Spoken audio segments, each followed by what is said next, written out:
So thank you all for coming out. My name is Chris Sauerzopf, and I'm with SocialMLS, and world-class title.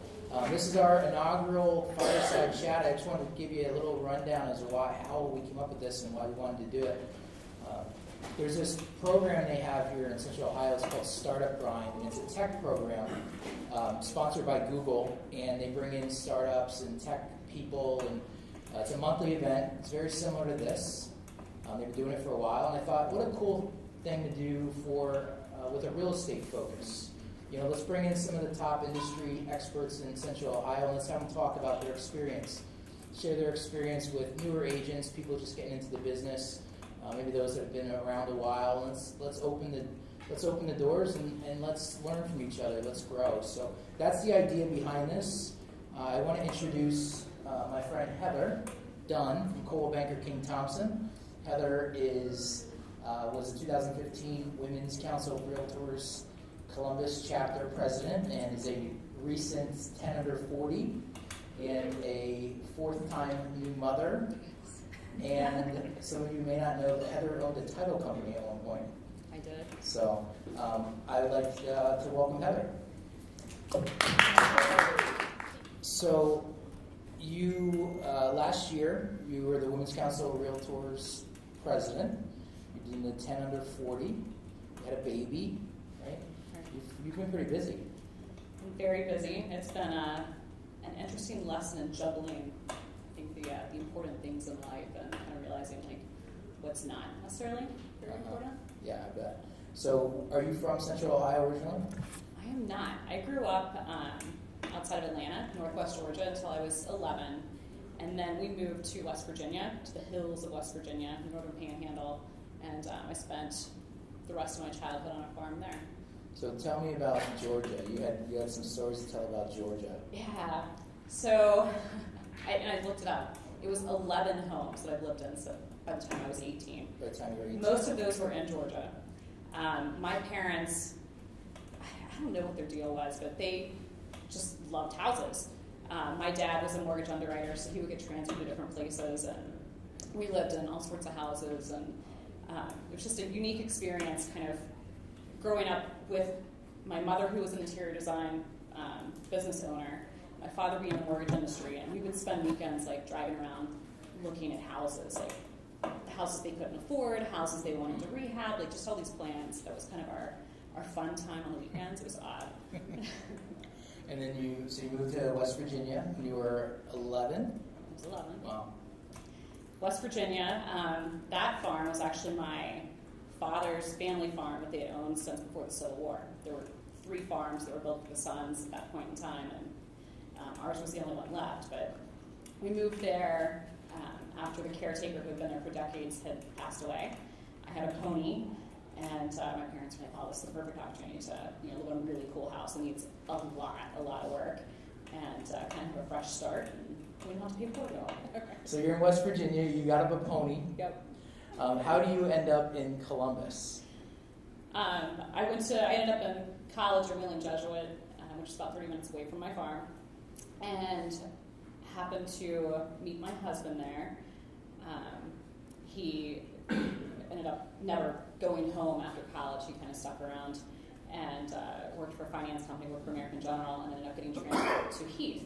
So we found our way to Heath and bought a house in Pataskala because it was just like West Virginia. It was very, very rural 10 years ago. I guess a little longer than that. Yeah. 10 years, wow. Yeah. So we ended up in Pataskala and live in Westerville now that we decided we liked the city. What was your first job in real estate? My first job in real estate was at a title agency. Mm-hmm. He, as the manager for the American General branch in Heath, had a title agency actually that they were working with, and she was hiring, and I actually was working at Subway for about a day and a half before I decided that was not what I wanted to do with my life. Who didn't work at Subway? Oh my gosh. And that's the worst job ever, guys. They have good cookies, though. They do have good cookies.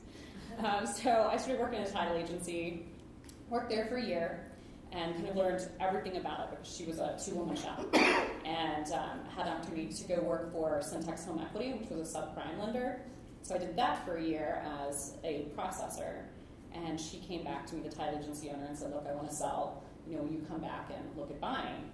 And I looked at buying her agency for about another year. That's how long it took to go through the books. And we decided at that point in time we did not want that title agency. What year was this? That was 2006. So right before. Yeah. Yeah. So she. Does anybody remember what happened in 2007, 2008? Joe It's a delightful remembers. time in real estate. I've blocked it from my mind. I wish Sorry. we could have done the same. Well, yeah, the bar's open, so if you have memories of that and you want to drink, I understand. Yeah, so we started our own title agency in 2006 instead, and did not make it through the recession. So we closed the doors there in 2009, and that's when I started with Arrow Title Agency, which is now Northwest Title. A lot of lessons there, right? Lots of lessons there. Yeah. So let's talk about that. So talk to me about, so you get into the title business and you go to work for a small shop. What makes you guys, so you and your husband did that together, right? What does your husband do? At the title agency? Or just in general? Well, he's Nice. an attorney now. The title agency, not so much. He's an attorney now, and also does property management for one of my groups of investors. Okay. Yeah. So talk to me about how you go about starting a title agency.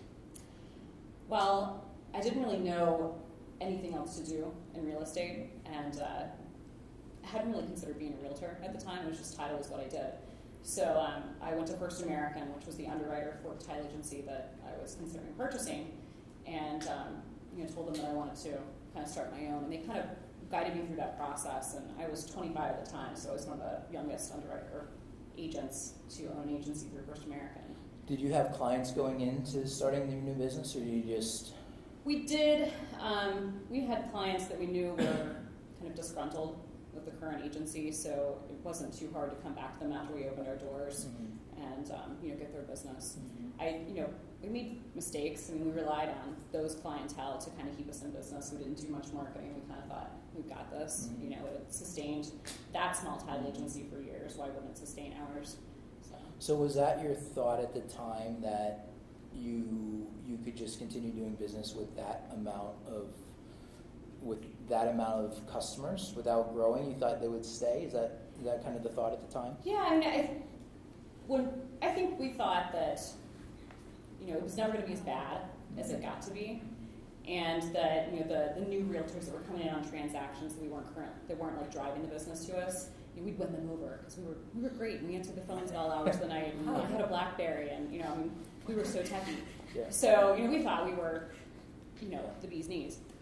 We were not. We weren't attending like meetings. We weren't really out there doing any kind of like networking. We weren't doing the lunches and all the stuff that like you should have been doing. I think title agencies were doing back then, whether it was good or bad. So we were our own worst like enemy. We were just complacent. And it's hard, right? You're doing everything. Yeah, we were doing everything. I mean, we had a processor. Other than that, I was the licensed agent. I was doing all the closings. I was making the phone calls that had anything to do with any kind of like title education or background that he had shared.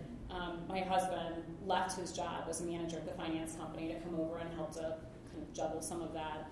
And he ended up being more of like tech support.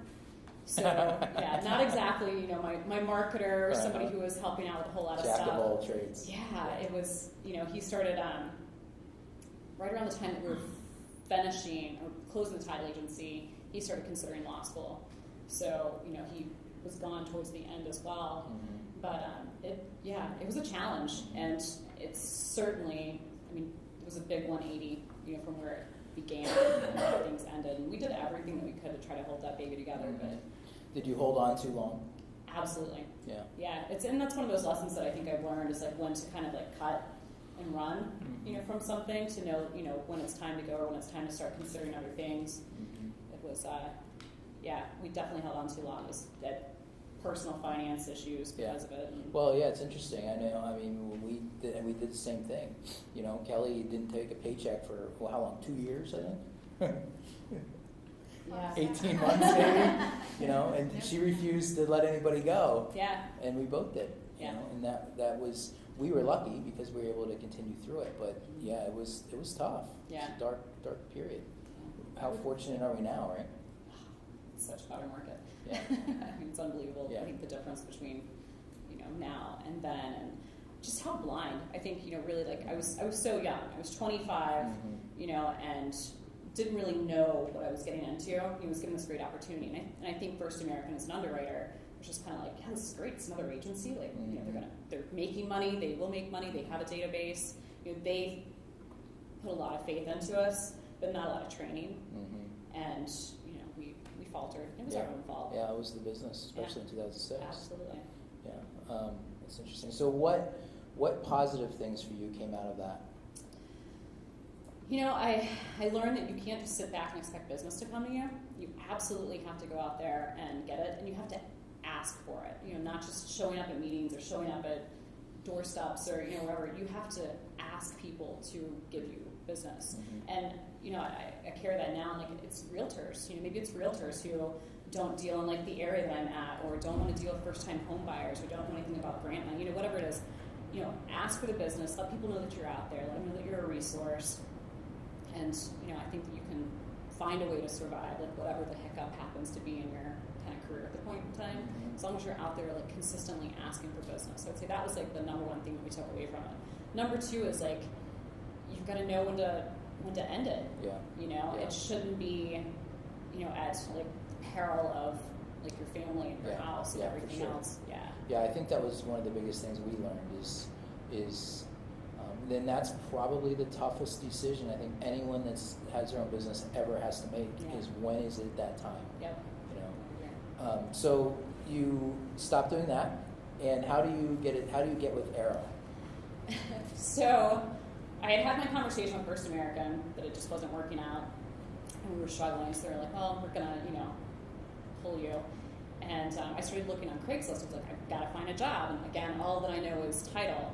So Arrow Title at the time had a Craigslist ad looking for an employee, and I met with Jonathan over there and really liked what he had to say. He was a very small agency. I think he had 5 or 6 employees at the time. He was going to let me come in with my book of business and basically run as like an agency within his agency. So there was a comfort level for me there, and I was there for 3 years and watched him grow, watched him add branches. Certainly, growing the database and I think brand awareness. When I came to Arrow, no one knew of them. I had never heard of them, but again, we weren't exactly like out there.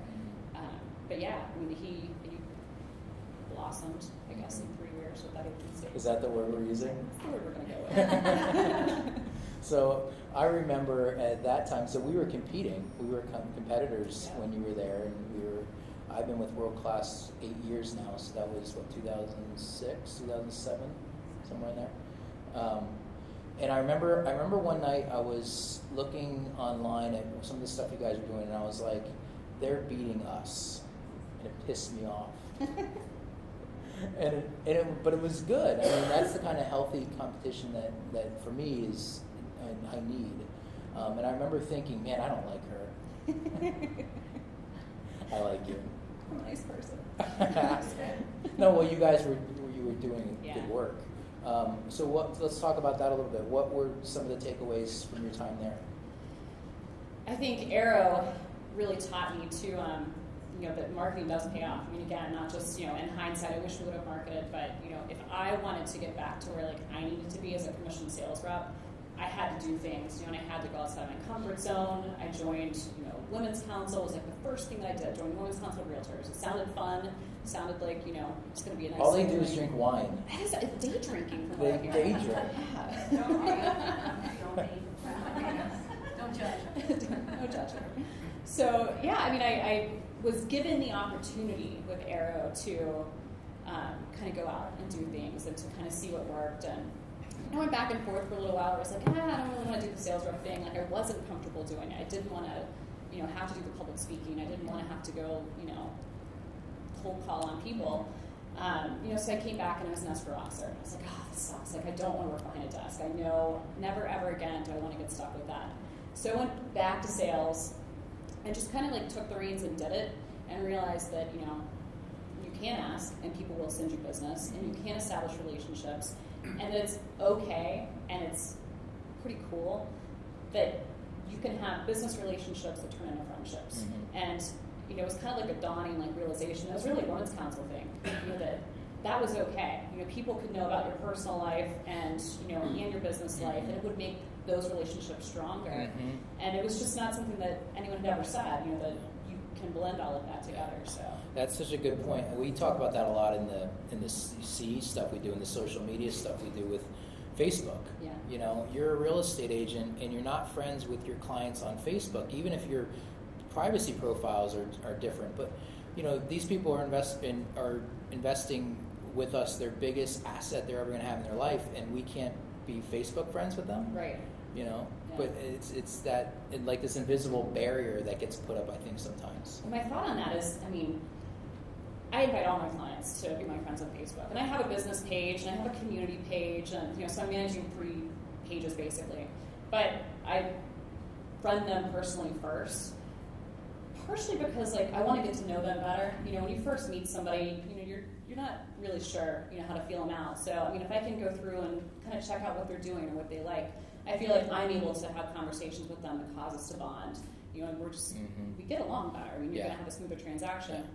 But then, I decided early on as a realtor that I didn't want to work with clients that made me uncomfortable. And I don't want people to work with me or I'd make them uncomfortable. So the fact that I love craft beer and I like live music, if that's not your thing, we might end up not getting along, and I'd rather we just don't even start that relationship than get far down the path and they want another agent. So that's what Sean Carpenter talks about all the time. He said, if you're a beer drinker, sports guy, I'm your guy. If you're not, I'm probably not your guy. Yeah, and I think it's so important, and I think that when I came into the industry, talking to mentors, you have so many different points of view on what you should be doing with your business. And as a young agent, for me, it was very confusing. Which path should I take? I want to go out there and get the $1 million listings. Odds are, I wasn't going to get them. So when I started realizing that I could get those first-time home buyers, I could get those young professionals, I could get the people with the kids and the dogs and the runners and things like that. Those were easy for me to attain. Why wasn't I marketing to them? So that was kind of a shift in my thinking. That I should go with what I'm comfortable with and market to people who are like me, because we're just going to bond, and then they're going to be my clients for life. So what does that mean, those are easy for you to get? You're going to run into them. You're running into them at the gym, or you're running into them at the daycare center, or, the home buyer education classes. You're capturing those people, and when they're in that kind of demographic that you're comfortable with, and for me, I'm not that far removed from first-time homeowner. We bought our first house in 2002, so I still remember those experiences. Having the kids and being able to talk to other parents who are buying houses about things that are important, and even with Maisie, with my 7-month-old, she's come to showings. She's come to closings. And you've got to gauge it. You've got to know who your audience is and whether that's okay. But clients who are bringing their kids, we're like, yeah, that's fine. I called you an hour ago to go see this house. If you can't get a sitter, absolutely bring the baby. So it's kind of cool. You definitely have to know who you're dealing with. But it's been a relief to not stress out over trying to get clients and properties that I probably am not necessarily meant outstretched. Yeah. You got to leave those for Jill and Steven. That's right. Heather, how do you balance a full-time real estate career with a family, especially after an infant? I've been asked that before, and I was like, I don't know. I think you just make it work. Things that you can't change, I think you can't stress out over. You just find some way to make this fit into your life. And with, Maisie, I've been very blessed. Again, I think it's the clientele that I work with. She does great in coffee shops too. She does. She's amazing. If anybody ever wants to go to the coffee shop, she can show you the ropes. She spends most of her time there. I think that trying to set up some kind of a schedule in my home life helps. We run a pretty loose household just because my husband's self-employed, I'm self-employed. We had a teenager playing soccer. It was always kind of chaos. So trying to set some kind of a schedule so that we knew, when they have games or when I'm going to be home for dinner, and just making sure that everyone's aware of like what the priorities are, we were kind of able to structure everything else around it. So that's obviously a recent, thing for us. She's 7 months old. So, but it also tells me like when I can do my showings, or, if there's an option for scheduling closings. Like I kind of run my business around the priorities, which are my family. Mm-hmm. Yeah. So you got licensed 4 years ago? I got licensed October 22nd, 2012. 2012, so 3.5 years ago. And talk about that. How did you choose your first brokerage out after? So if there's any kind of newer agents here, what was the decision making for you in choosing the brokerage initially, and then kind of where you're at now? Okay. So when I knew I was getting licensed, I was already a title rep, so I had, put out some feelers and talked to a couple like realtors I was doing business with and gotten their opinions on things. I interviewed everyone under the sun. From like Newark, all the way to Dublin. So I wanted to make sure I was making this like great choice. And I narrowed it down to Keller Williams, and just didn't know where I needed to be or what I was going to do. So I had a couple of conversations with a couple of people about joining their teams, and realized that I personally should not be on a team. I would put a lot of like pressure on myself. I knew that my family would be my priority, that I wanted that to be kind of the focus. I didn't want to tell someone that no, I can't show your client a house because I got a soccer game. So I wanted to be in control of my schedule. But I ended up going, after interviewing a couple different Keller Williams branches, with the Excel office up on Polaris Parkway. And I went there because it was amazing, like the mentors that were at that company. Some really, really strong like mega agents. Jill was up there. Jill was actually the reason that I went there. And it was to learn from the best. That was my perception of what I needed to do at the time, and it was great.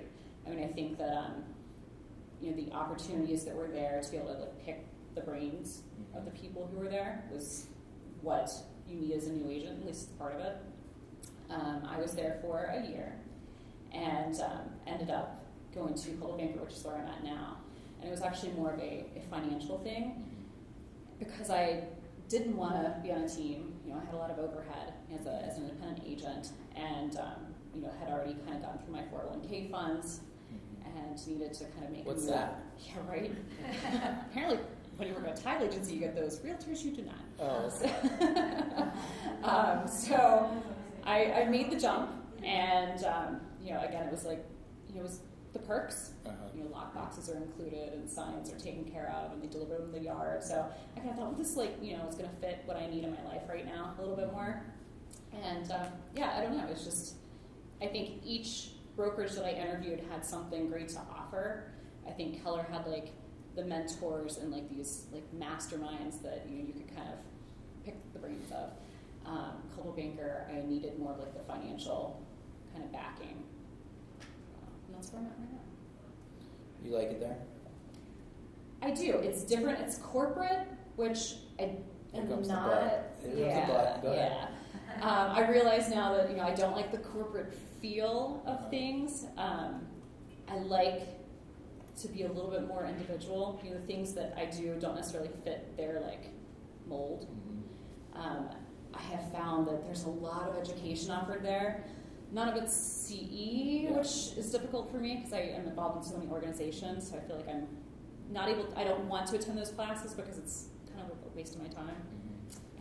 So I end up spending my time doing other things. But it's a different. It's just a different company.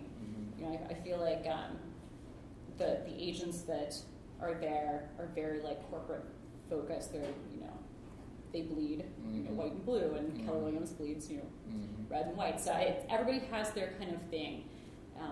I can't say that it's 100% best anywhere. Very safe answer. I'm sorry. I'm still licensed Give me there. some I'm juice. still like getting my commission juice. checks. I want a headline. I want some tweeting going on. Let's get Sean Carpenter on the horn. Right? So, I spoke with your husband Yes. prior to doing this.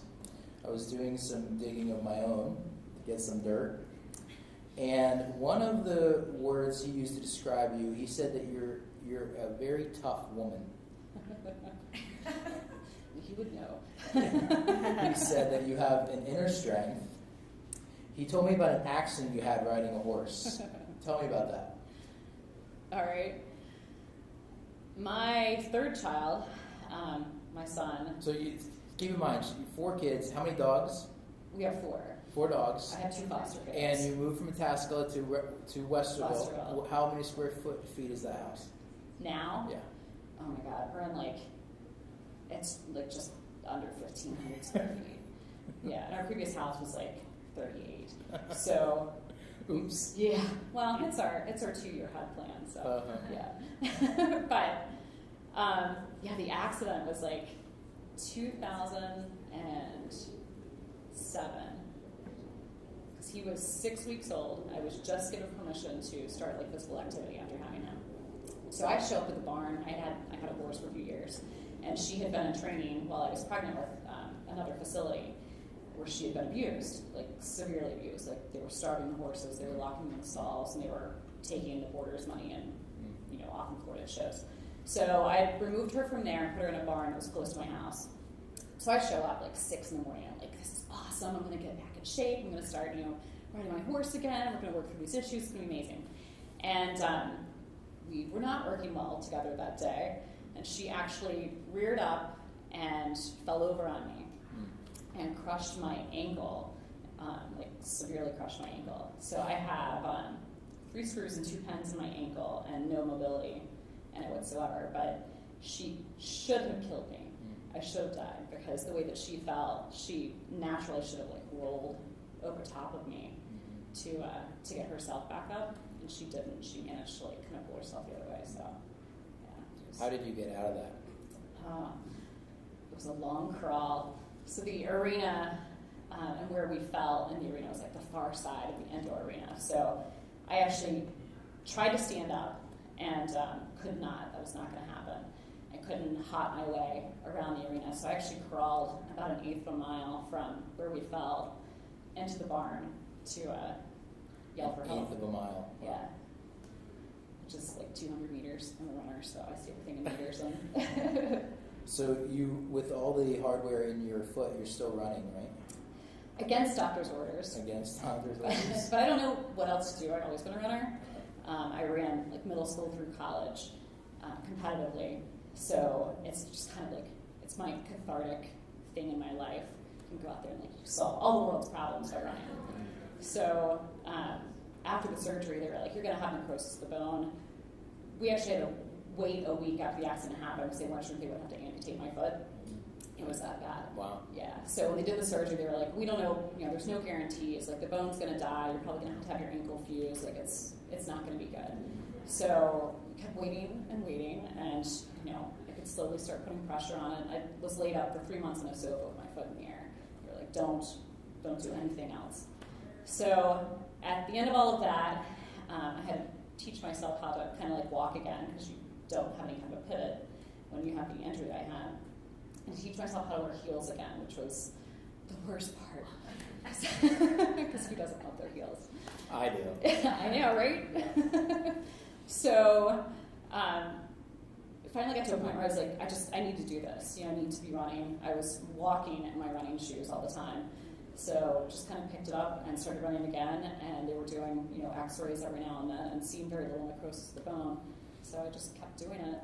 And I had a friend who was kind of the male version of me in high school, who in October 2012, right before I got licensed, he actually passed away from a heart defect. And he was kind of my motivation. So I ran the Children's Half Marathon that October and did okay. I ran a 2:08, which was an average 10-minute mile, and just kind of kept going. I've fallen off the wagon every now and then because I've had kids or had things that come up in life where I'll have days when I run really hard and I can't hardly walk the next day because it does get really swollen and inflamed. But it's what I do. I don't know what else to do. I don't play other sports, Yeah. so I run. Oh, cool. Yeah. So we had a question come in from Amy Long. What do you wish you could tell your newbie realtor self to do, not to do? I would probably have skipped an entire year and a half if I had just been kind of true to myself. If I had marketed to the people that were like me, if I had taken not less advice from my mentors, but hadn't tried to follow every piece of their advice. If I had listened to them and then in the end said I'm going to do what feels right to me, I feel like I probably would not have wasted quite so much time, because what works for everybody else is not necessarily going to work for you. So if I had just kind of listened to my own gut instead of listening to what the websites or all the people were telling me to do, I feel like I would be a little bit further along the path than I am now. Yeah. BJ White says, with your last marketing dollar, do you strive for new market share or nurture your past clients? I like to nurture my past clients. I call up past clients and we'll go do a wine night, or we'll go see a movie, and I feel like at least making the offer, even if they say no, they can't do it, then at least the offer's been laid out there, and I think they remember that as well, and it kind of continues that relationship to a friendship, and those are the people that you want. Those are the people that are going to send you their referrals and their friends and family. And again, with most of my clients being first-time home buyers, I love their referrals because they're first-time home buyers too, and they're going to buy a second home and a third home, and so. What's the makeup of your business right now, buyers versus sellers? I actually run about 50-50. Yeah. My listings tend to come from marketing pieces. My buyers tend to be referrals. So. What type of marketing are you doing right now? Well, I use SocialMLS. Okay, good Yes, plug, yes, thank you. I'm also using SmartZip for leads. Yep. And if you don't know what SmartZip is, we have a rep who comes in town right now, she's pretty cool. But SmartZip is targeted marketing. So what I did is I sat down with her and found an area of town that I thought I could handle. So my area is Westerville, and my target market is very exclusive. It's exclusive to me. They won't sell it to anybody else. So that's changed now, however. it has changed. New agents don't get that luxury. But what SmartZip does, and I think it's really cool, is that they track what people are doing online. So someone who's sitting in a house on Brisbane and is on the internet talking about mentioning buying or selling or moving or whatever it is, they have all the algorithms and the formulas for words that kind of pop up. They will take that information and move those people up on your list, as somebody who's extremely interested in buying or selling, or somebody who's fallen off the radar. And you get notifications of when these people are moving around. I have postcards that go out to the top 20% of my database, my territory there. So I have 1,700 people in my territory. Each month, the top 20% get a postcard from me with a code, which is pretty cool, and it drives them to a site where they get their free property valuation. I know lots of people offer that, or market that, but the fact that I'm reaching the people who really have an interest in buying and selling is what intrigued me the most. It also add a social media aspect to it. So they do Facebook advertising. I pop up on websites for people in my territory, so they'll kind of see my ads. So I'm everywhere, but they don't notice that I'm everywhere. But I'm always top of mind. And it's taken a little while.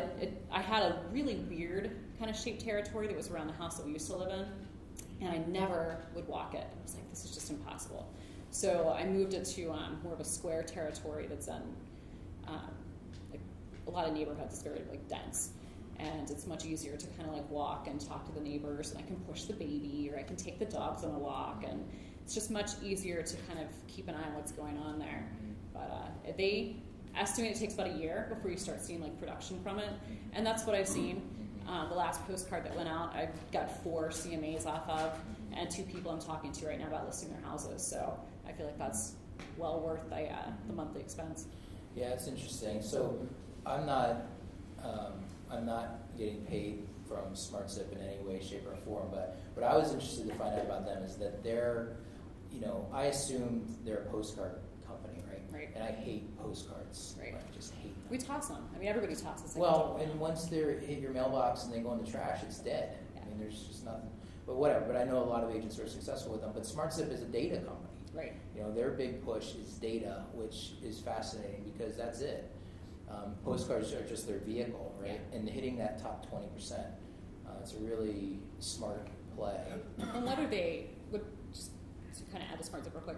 So the code that's on the postcards is the same code that pops up like on the websites. So if they click on my ad on their website, or if they click on my ad on Facebook, they get a code that's particular to their house.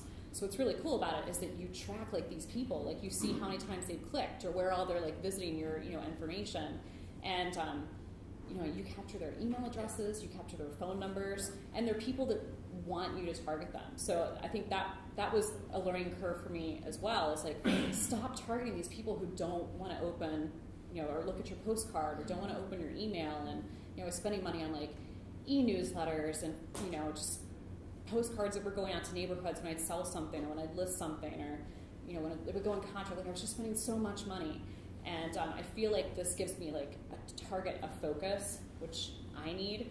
I am distracted by shiny objects, so I'll kind of pick. I know, so I'll kind of pick up something and be like, this sounds like a great idea, but this has allowed me to just kind of focus and say, no, this is what I'm doing right now, and it's working.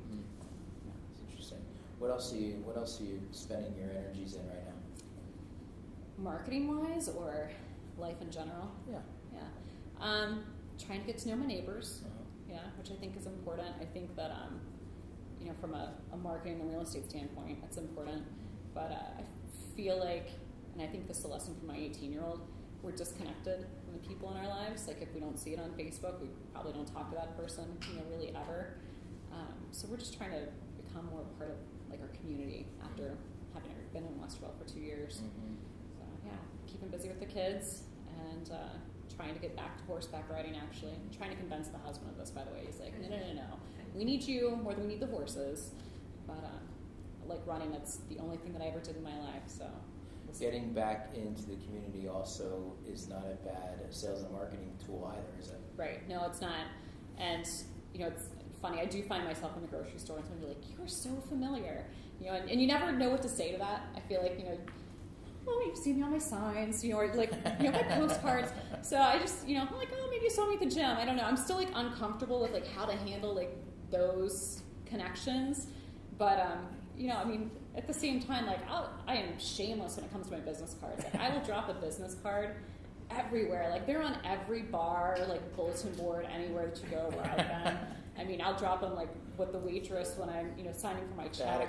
Yeah, I just feel like it's funny. I don't know. I don't want to have to talk to people about it and be like, you know me, you do know me, but you never know when they're going to need a house or. That's true. I don't know. It's fun. It becomes a game. One of the things that I recognized with you, and the first time I met you in person, we were in a lender's office, and you were maybe 8 months pregnant, and we were talking about some marketing stuff. And you popped in with your belly and your laptop, and boom, boom, boom, boom, gone. And I thought, I like that. I like that. I like people that are smart, and I like people that go all in this business. To me, this business is all about going all in, even when we make mistakes. Yeah. I definitely don't like to waste time. It's one of my pet peeves. Is like sitting around like wasting time, like whatever it happens to be. Like let's just get this job done and let's move on. Or out with like wine. It's like, well, let's do this. Let's don't sit around the house and like talk about going out for like drinks here. Let's go get drinks. And I feel like in business too, it's kind of like that. There's so many things that we can be doing or we should be doing. Or if I've got half an hour, left to my daycare, day, I'm gonna go knock on some doors. I'm gonna do something. But I feel like it's what we need to do in this industry in general. Like you need to be all in. You need to be fully committed to, whether it's your company and it's the board and it's the state associations. Like I think we have so many opportunities to like build our industry and to build our communities. But I think if you're not all in, you're almost like missing the boat on potential. We're potential. Do you ever think about your legacy or what you want to build and what you want to leave? My legacy. So when I applied for like the Rising Star thing, like back when I got licensed, you had to tell like what you wanted to do. I was like, I'm gonna be the president of NAR one day. Like, why can't I do this? And then I learned months later, okay, so they knew who the president is years and years before, and there's people that go bankrupt trying to be president of NAR, and I'm maybe I don't want to do that anymore. So my legacy, I'm not sure. Right now, I would love to eventually be the president of the State Association of Realtors. I think that's attainable. It doesn't sound like I'm going to lose my house.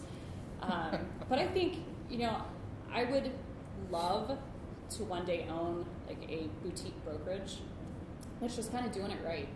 That's, has very like-minded people. I would like to be very selective with who I bring in there and not have it be about, I need to make money. We've got to sustain the brokerage. We'll take as many people as we can. I think just a very small number of people who are doing, smart things, whether it's social media or it's, face-to-face marketing, just the things that really are going to make an impact in the community that we work in.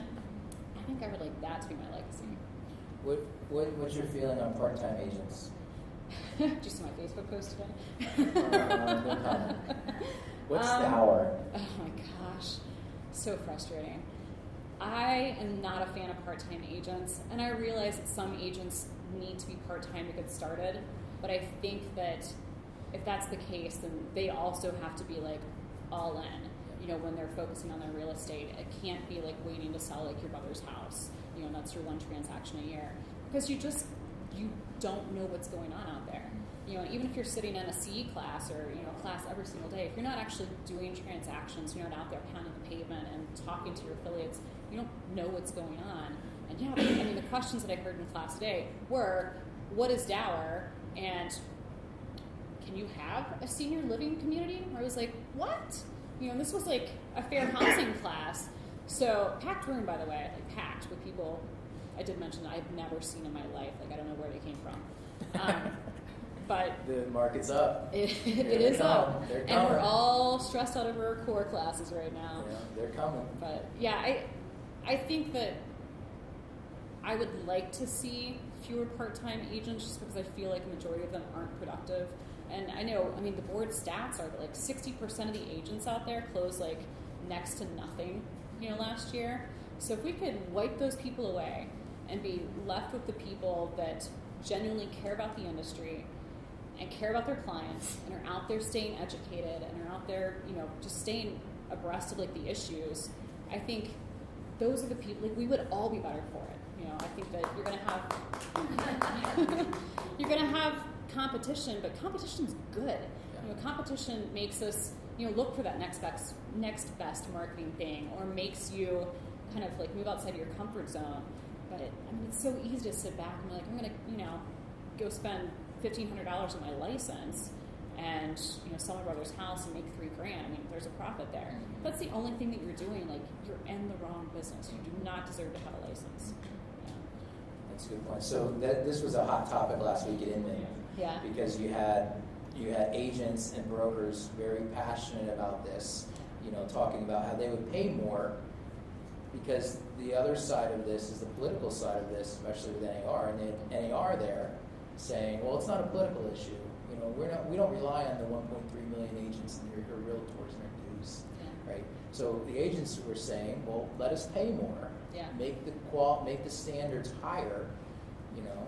It's interesting. It's definitely a active conversation happening right now. Well, I think it's an interesting industry because I've been to a lot of national conventions, and there's so much money being spent on these conventions. And yes, it's not inexpensive to go, but I would think that we could cut back on some of that expense a little bit. Therefore, the registration fees could be cut back, or maybe you keep them up, but we still cut back, and then we can afford to lose some of those part-time agents if we don't rely on their dues to keep the rest of us afloat and to provide the fun things that we all like to go to and do. I think there's got to be a way. Yeah. I understand brokers want to have any little piece of commission that they can get. Some of the brokers do, but I'm just not sure it's the best thing for the industry in the end. What technology do you see coming that you're excited about? Well, I like the big data stuff. That's kind of hot right now. I'm very excited that more and more companies are moving to paperless, and that seems kind of an antiquated tech topic, but it just makes transactions so much easier. I use Loop and have since I was a Keller Williams agent. And I mean, other people that are using like the technology, and you don't have to wait on things to come over, and even your clients. I mean, I think that my clients tend to like the tech stuff. They don't want to have to own a printer or a fax machine or whatever. So that's what I'm kind of waiting for, like more paperless closings, being able to do everything. We're trying. I know. Another cool thing that that I really am looking forward to, and I hope it happens soon, are like the instant offers on houses. I know that that's been a topic, and I'm waiting to see how that happens. But can you imagine like standing in the kitchen of a house and be like, oh, you want this? Like, we don't have to go back and draw the paperwork up. Because as easy to use as Loop and some of these forms or systems are, if you could just push a button and be like, these are our terms. Like, the you don't even have to Amazon static. Yeah. One button. I mean, I think that would be amazing because it happens. Like, you do go back to drop your paperwork, and now they've got another offer because they've had more showings or whatever. I mean, sometimes you just can't get back fast enough. But I would love to see like done. Yeah. Mental notes. Yes. So another hot topic last week was disruption, and what technologies and what things do you foresee? Do you see agents being disrupted with some of the potential new technology, or even with the millennials that are coming? What do you think? Well, I think millennials are going to like the push button stuff. I mean, just basing it off of my 18-year-old who wants everything like right now, and it needs to be perfect right now. She doesn't want to work for it. She doesn't want to have to like think about it. I think that they're going to like that. I think it's going to come at the right time as we're seeing like a shift in the age of the current realtor. I think as we see more people retiring and we have more like millennial realtors coming into the stage, we're all going to kind of be on the same page, tech-wise. And those of us who aren't the millennial and aren't the boomers, are used to using the technology, at least to some degree. So I think we're going to have more of a comfort level with it. And we get these new agents in there, and we have that huge generation, the millennial generation, telling us what we have to do and how quickly you have to do it and how perfect it has to be every time. I think it's going to push some people to retirement, perhaps. But I think there's always going to be a spot for, agents who use paper and pen, and agents who, want fax machines and want to come to your house to sign contracts. You're always going to have a client who wants that as well. It's just, I think there aren't going to be as many clients for you anymore. Oh, that's interesting. What do you think about Zillow? I tell my clients, I'm like, don't go to Zillow. We all tell our clients, don't go to Zillow. I just try to justify it. I'm like, if you're going to go on there, just understand, like, the information's not correct. They're making money off of the ads. It's not that they're trying to really provide good information to you. And I send them to Realtor.com, instead, because I feel like it is more accurate. We are pushing it through from the MLS. But with that being said, I had an issue with Realtor.com, or actually, lost buyers in a contract because Realtor.com has two databases now. They have their for sale database, and then they have, side of things. Then they have a side of things that's kind of like a Zestimate. And these buyers, I had the listing, pulled up the property that they were in contract on, and were showing it off to their friends, and pulled up the Zestimate side of things, and it was like $10,000 under what they were in contract with. And despite their agent doing the best job that she could do to convince them this was really not something they should be paying attention to, it had already been appraised, it came back just fine. They backed out of the contract. They were basically like, we will never ever ever close. It doesn't matter what you do. So my seller was like, well, I don't want to sit here forever, so let's just let them go. So I don't know. I don't know that Realtor.com is necessarily any better. There are those quirks. But Zillow, I feel like, is not really doing us a service. The photos aren't accurate, the information isn't accurate. I just think that we kind of have to deal with it. It's like an evil that's out there, and as long as we educate our clients, it is what it is. What is your favorite word? Plethora. Plethora. It's just fun to say. I like minutia. Ooh. Minutia's a good one. Yeah. What turns you on creatively, spiritually, or emotionally? I like positivity. Honestly, I like to be around people who have that energy. I try to create that energy, although sometimes this, I think, bipolar industry gets the best of me. But I like to work with people that are positive. I try to keep my kids positive. I try to stay positive myself. I just feel like it you build on that. Everything builds off of it. What turns you off creatively, spiritually, or emotionally? Does he really ask these questions every show? I don't like to be told no. So when I hear a no, I usually try to like figure out how to make that a yes, if possible, and as corny as that sounds, but it's true. I mean, whether it's like my personal life or whether it's clients, like I don't like to be told no. Let's figure out how to get there. What sound or noise do you love? Right now, I really like the squeal of my baby, and that's just the mom. Yeah, that's a good one. Yeah. What sound or noise do you hate? Oh, traffic. Traffic. What's your favorite curse word? It starts with an F. Starts with an F? I don't think anyone here can figure that out. What profession other than real estate would you like to attempt? So I wanted to be a veterinarian for a while, but I really, if I wasn't doing real estate, would want to be like an immersion specialist. I wanted in college to like work for companies and, keep in mind I was in college like during 2001. I wanted to, be sent to like Afghanistan to, learn the culture and to learn the language and to learn like how to not get employees like in trouble in countries. You were in West Virginia. I was. You went too far off from Afghanistan. I was quite the immersion specialist there. Yeah, so I would like to do that if I wasn't doing real estate. What profession would you not like to do? Anything with blood. I can't be a nurse. Or, No blood. Yeah. Last, if heaven exists, what would you like to hear God say when you arrive at the pearly gates? Here's your glass of wine. I feel like that's the good ending to anything. Here's your glass of wine. Yeah. Let me check and see if we have any more Twitter questions. Otherwise, we'll see if anyone has a question out there. Let's see. Greg has a question. What resources do you rely on to keep abreast of tech, social media, and real estate? Who's a good follow? So she was on the panel that we did here last fall, Amy Schmidhauer. And she's the hardest last name to say. Schmidhauer, yeah. But I really like her. I've actually been, she just started doing podcasts. Yeah. So I listen to her podcasts while I'm rowing or running Yeah. or whatever it is that I'm doing. And she, because she has Savvy Sexy Social as her thing. And she'll touch everything from like debt management to marketing to different marketing sources. So I really like her. But I subscribe, crazily enough, to like any newsletter that I can get on.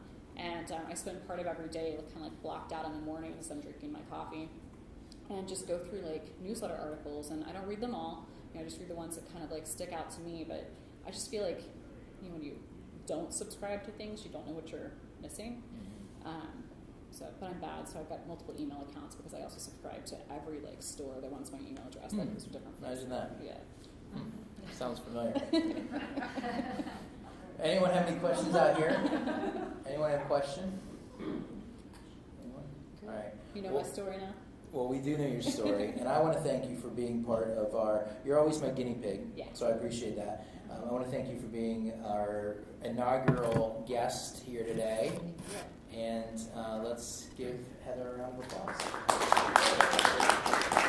Thank you guys for coming out. It means a lot to me that you came to hear me ramble. Yeah. So that's it. We have food and drink, so eat up, drink up, and be safe getting home. Yeah. Thanks, guys. Thank you.